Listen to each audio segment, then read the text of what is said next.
Hi guys and welcome back. So today I'm going to be showing you how to make these fruit cake squares. Let's begin. So just before we get into the video, I wanted to give a massive thank you to the lovely people over at Sqaures Crafts. They sent me a rolling pin, they let me pick which one I wanted, and I went with the snowflake one because it's Christmassy. Let me tell you, these embossed rolling pins are amazing. They're great. I've used them on shortbreads and everything else as well. So don't forget to check out the description for a link to their website. To get started on the recipe, you'll want to grab yourself a mixing bowl and place in your butter and your light brown sugar and beat the two together until they are well combined. The mixture won't become super light and fluffy, but you are looking to get as close to that as possible, so around 5 to 7 minutes mixing. Then you can add in your eggs one at a time, beating well in between each addition. Being careful not to scramble the mix too early on. Then you can go ahead and give the bowl a good scraping down, and this is just to incorporate any bits that may not have been fully worked in from earlier on.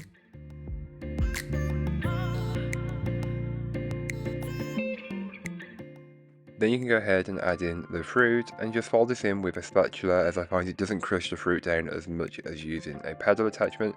Once it's fairly distributed, you will notice that the mixture looks split or curdled. This is again normal. Then add in all of the dry ingredients and just fold those in until it's fully incorporated and been worked in. Don't forget to add in your spices as well. My spices was in with my flour mix. I just get it a quick whisk together.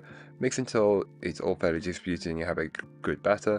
Transfer into a 9-inch square cake tin and just spread and level the batter out as best as you possibly can before you place it into your oven to bake. I baked mine for around 2 hours, but feel free to bake it for as long as it's needed. Then once the cake is baked and cooled, you can start the decorating process. So to do that, simply grab yourself some marzipan and some roll out icing or fondant. I roll out my marzipan and I just get it to a rough shape. It doesn't need to be perfect as we're trimming away the excess.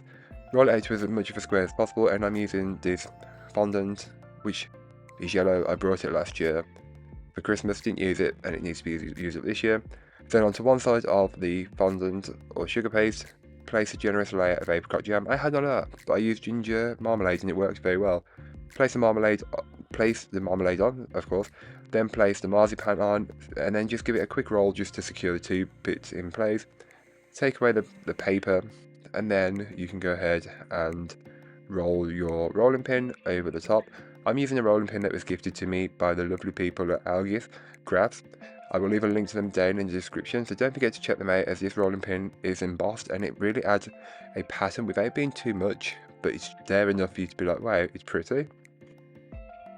And don't forget to add a layer of the ginger marmalade on top of the fruitcake, getting a good coverage all over.